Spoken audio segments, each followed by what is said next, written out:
So doon kanina sa press conference ni Clarissa Taratara o Kulasa ng Malacanang, tinanong ng isang reporter na ano pong masasabi nyo sa sinasabi ng mga netizens or na pinag-uusapan sa social media na AI daw po itong video ni Bangag kahapon doon sa araw ng katrayduran. At ang sinabi dito ni Taratara, kayo naman na makakapagsabi niyan, kayo ng mga matitinong media, ganyan-ganyan. So, ang nakakaloka kasi, alright, ang nakakaloka, hindi pa dapat yung Malacanang press con, press corps rather. Okay, yung press con doon, at yung Malacanang press corps, yung mga reporters, hindi ba dapat sila na mismo ang magpapaliwanag na, yes, nandoon kami sa araw ng kagitingan, dapat ganun ang tirada ng mga tanong. Kulasa ng Malacanang. Sa kabila pong nakita namin ang Presidenteng Bangag kahapon sa araw ng kagitingan, may mga kumakalat pa rin po na ito daw ay AI chuchuchucho.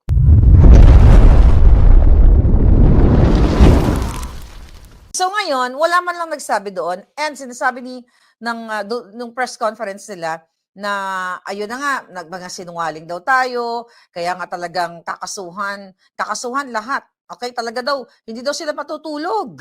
Mga kababayan, sabi ni Kulasa, talagang bibigyan nila ng time. At hindi lang time yan, budget, pera na naman yan para gipitin tayo. Ako sinabi ko na sa inyo kahapon, alright, na ako naniniwala na buhay pa si Bangag. Alright? Buhay pa si Bangag. Mga kababayan, ang problema, malapit na raw ang exciting part, sabi ni Lexie, ang problema kasi, ang talagang nagpapakalat ng fake news ang mga bangag. At mag-iingat din talaga kayo.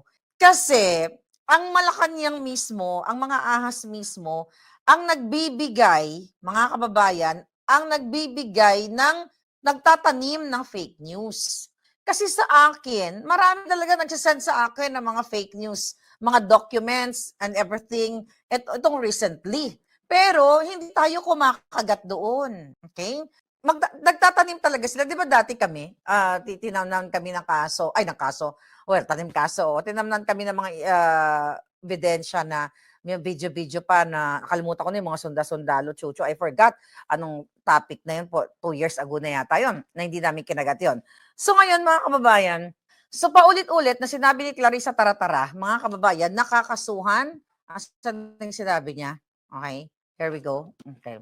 Na ang sinasabi dito na kakasuhan nila talaga yung mga mamamayang Pilipino. Dinala na nila sa DOJ, talagang tututukan daw nila kasi daw nakakasira ito sa bangag at ito daw ay destabilization, chuchu-chuchu. Paano nga natin i-destabilize ang gobyernong destabilisa na mastermind ng pagnanakaw, mastermind ng mga mali-maleta. Okay lang yan na pinag-uusapan natin na pwedeng patay na si Bangag o sana magurgur na siya or what. Kasi nga, sabi ko nga kagabi sa inyo, out of frustration ng taong bayan. Alright?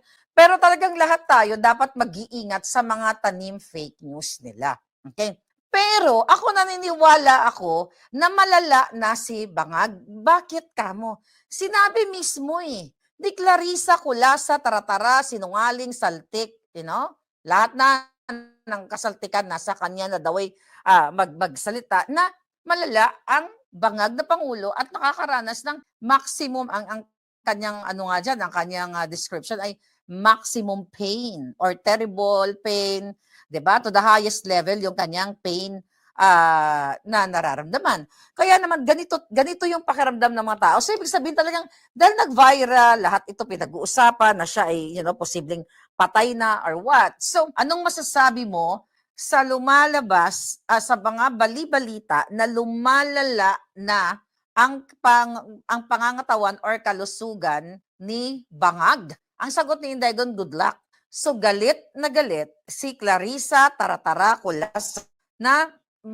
pagiti-ngiti pa daw si Inday Sara na kesyo, na ang sinasabi niya diyan na parang ang konteksto meron kung matino kang tao, parang ganon, bakit i-wish mo or parang ipagdadasal mo o pagtatawanan mo na yung taong may sakit na nga, bakit ganon? Ulitin ko, okay? Yun ang interpretation, okay?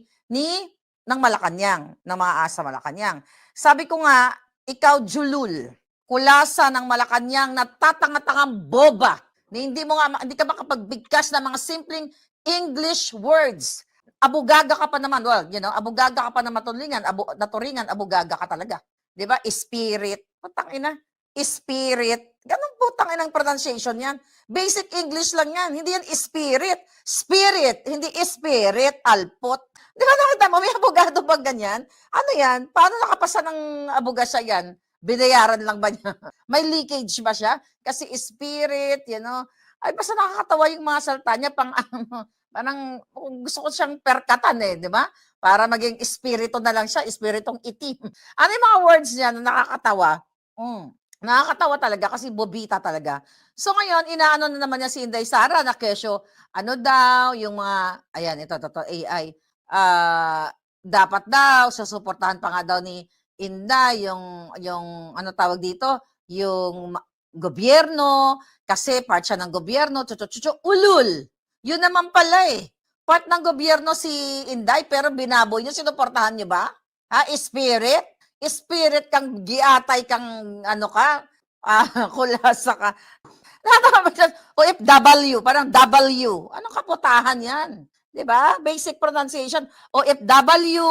Oh, kasi kinuha nila yan kasi talagang ano talagang talagang barbaric yung dating ni OFW. Ay, yung mga pronunciation ng tinandaan ko, OFW, yung mga English ang spirit, ano ba mga kajotahan itong hinayupak na ito? 'Di ba? Hindi ba kinahiya ng pamilya niya 'yan? Unang-una nuknukan ng sinungaling yang babaeng 'yan. Okay, here we go. All right. Okay. Okay. Iba 'to. All right. So, ang sinasabi niya doon kanina, mga kababayan, W.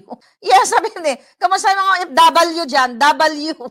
So, sinasabi niya kanina, tagal na naman sila kay Inday Sara kasi sinabi naman, di ba, good luck, di ba? Good luck. Ngayon, did he read? Did he read? Sabi ni Helen. Did he read? Did he read? Okay. Sa mga kababayan, wala naman problema ipagdasal natin magurgur si mga kasi masamang damo siya.